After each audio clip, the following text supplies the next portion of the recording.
drink the nectar from the fruits that I created.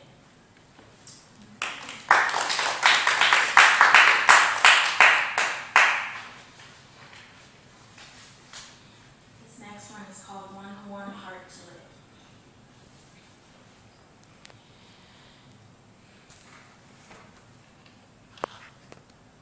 I used to eat hearts, wrap them in tortilla spheres, douse them with salsa, and devour them in their cold blood in one sitting. I think I did this because dancing with the wrong Chico Diamante for too long made me bitter, and my soul hungry for revenge. The more I ate, the better I would feel. I could get a warm feeling from eating many cold hearts a year and never feel bad. That is, until I started getting chills. The saint.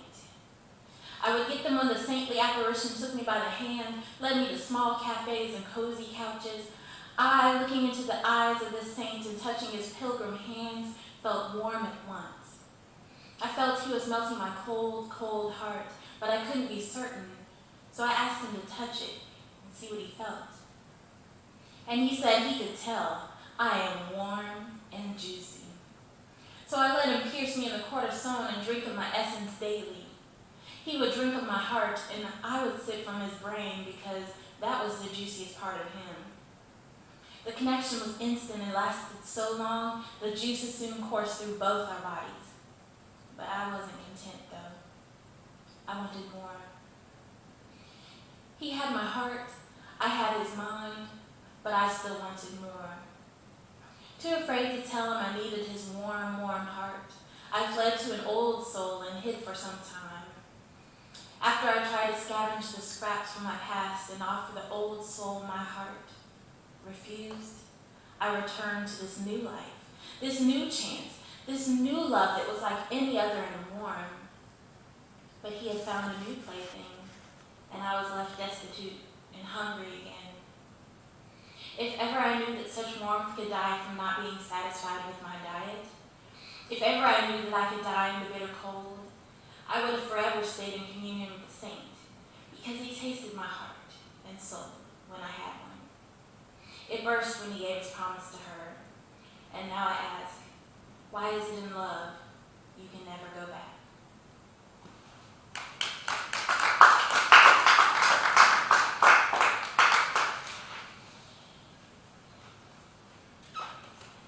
This one is entitled Cold Stone.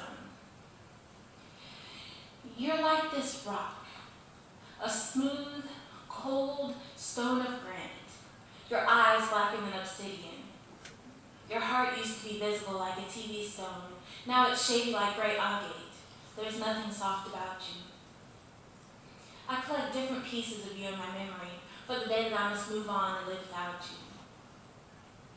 I was a diamond that had never been tumbled, but when we touched, the roughness in you rubbed against my skins, shedding the layers of my soul, unveiling my inner beauty. And when it's all done, I see more clearly with sharpened eyes. As they meet mine, eyes blacker than obsidian, nothing soft about you, a stoic rock. A hard, cold stone of granite, eyes blacker than obsidian. I thought I could love without you, but I caught Ophelia syndrome and drowned in my own sorrows, my yearnings and desires for affection. When we made love, the roughness in you rubbed against my skins, shedding layers of my soul, unveiling my inner beauty. But when I awake, I've been unfurled, and I'm only what is left of a shell. You tried to open my heart, but by throwing pebbles at the already broken wound in my soul. My flesh weakened, my body, its frame bedraggled, as I drowned in my own blood. If you weren't afraid to love me, I would not have died. My soul would have fought my heart's battle, making my breast impenetrable. As you flailed your soul to my body in that powerful thrust, I would have cracked your exterior in a mixture of toil and rapture. Except your yolk issued forth from your tongue onto my mind. The honey from your lips tasted sweeter than mother's milk. I dared open my heart, and this thickening yolk seeps into the pores of my flesh like black tar, into my heart pulsed blackness like a steady deluge until you were coursing through my veins. Although you were present, your absence lay like a stone in my lap. As I lay dying, I asked why a merely demure siren could not captivate you enough to even awaken your senses, could not save you from your ever-ongoing masquerade. My soul is already coursing with your black yoke. All I ask is that you lend me your mind, body, and solidify your soul within mine. But no, my body lay cold next to a granite stone.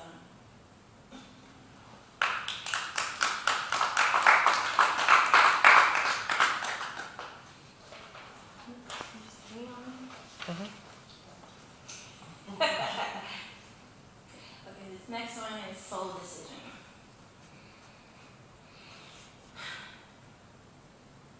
Damn, what's up with my soul? Conscience pulling me every which way? I know at times my love is like a pill, but each moment we talk is like an hour we will resume this love affair that everyone desires. They wish they could intertwine like we intertwine. There aren't many loves like yours and mine. Two ropes intertwined, souls intermingled.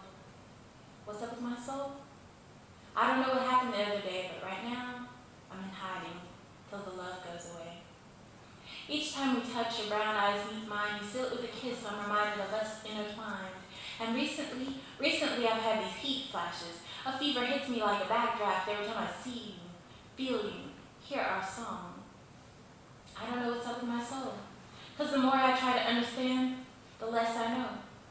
If you still love me, why can't you look me in the eyes for more than 7 days? Can't you remember being intertwined? I think about it often. Damn, what's wrong with me? Did I let you go? Afraid to trust love and follow its lead? I loved you, left you. I came back, then you left.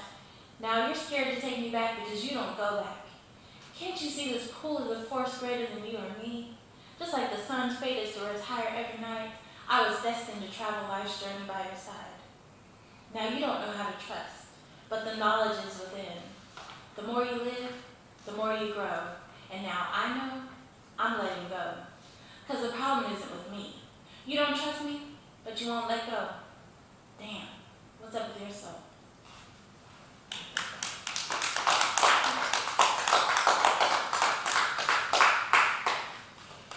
Next one is entitled Puppet Master, and it's from my second book, Once Tangled Wings.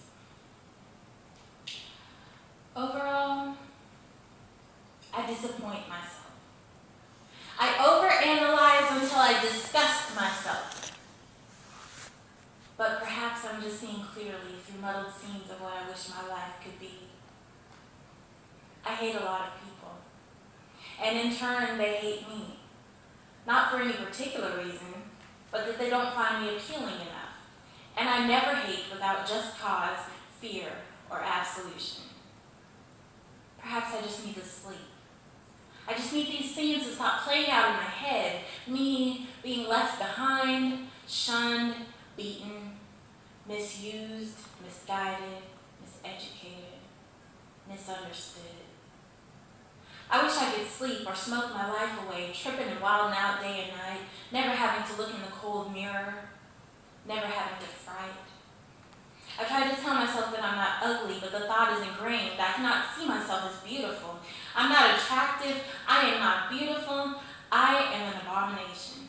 To womanhood, to blackness, musicianship, scholarship, and just plain humanity. I'm only saying this for your sympathy, which makes me even more pathetic. Oh, I'm a rugged set of claws scuttling across an ocean of regret and ineptitude. I should like to play puppet master and get you to come to my aid, but my game is weak, and I end up played. If anyone would have loved me, perhaps they would have stayed.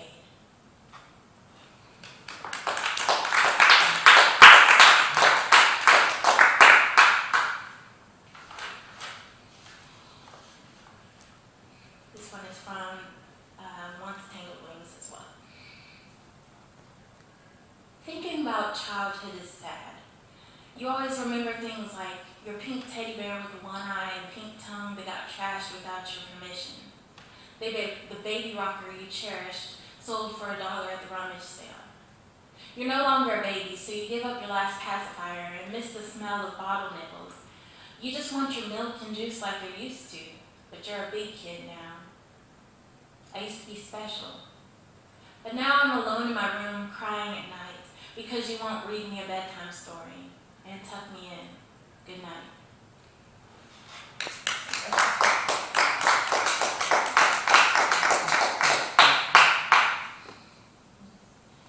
Okay, in 2005, I had a once-in-a-lifetime experience. I got pregnant for the first time. But 5 months later, I lost the baby to preterm labor. And this next poem was written the summer following the death of my son.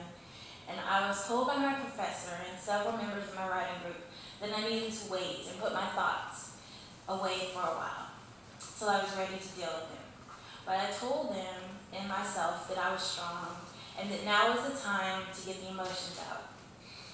This poem used to start with a lullaby by Jewel Kilcher and her mother called Little Bird, which I sang at his burial. But I'm not going to sing it tonight. I will only share with you a poem that I wrote about my little bird in Airborne for Jackson. He lay there, blood vessel red, small, motionless, and otherworldly. Soft skin, pliable as red Mississippi clay. Head like a peach, bruised at the temple. I wished he was big enough to hold in my arms. I wished he could hear my lullabies. But he was airborne. His crooked bud body, waiting all eternity to bloom in that wicker basket. I lifted the skirt of the soft white linen gown, examined the place where his persistent plum heart beat strong for 5 lengthy months, inspected his frame, delicate and shell-like, and smiled as 2 little legs dangled from a diaper that clung to his torso before him.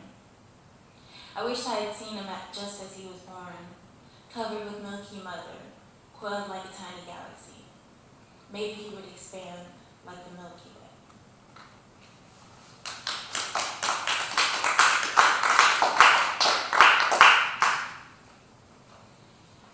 This one's called Magician.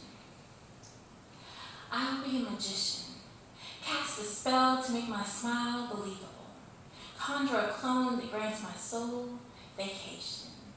I'll hide in the water that cools under your toes, the lint you collect in your slippers, make myself numerous like the grass, comfortably obscure like a frosty window. On a clock, I'll be a minute hand, ticking your life. You'll keep raking the yard, lighting the fire, breaking the noodles. But I, with a flick of my wand, shall tiptoe out of obligation, vanish into a fish, and swim away.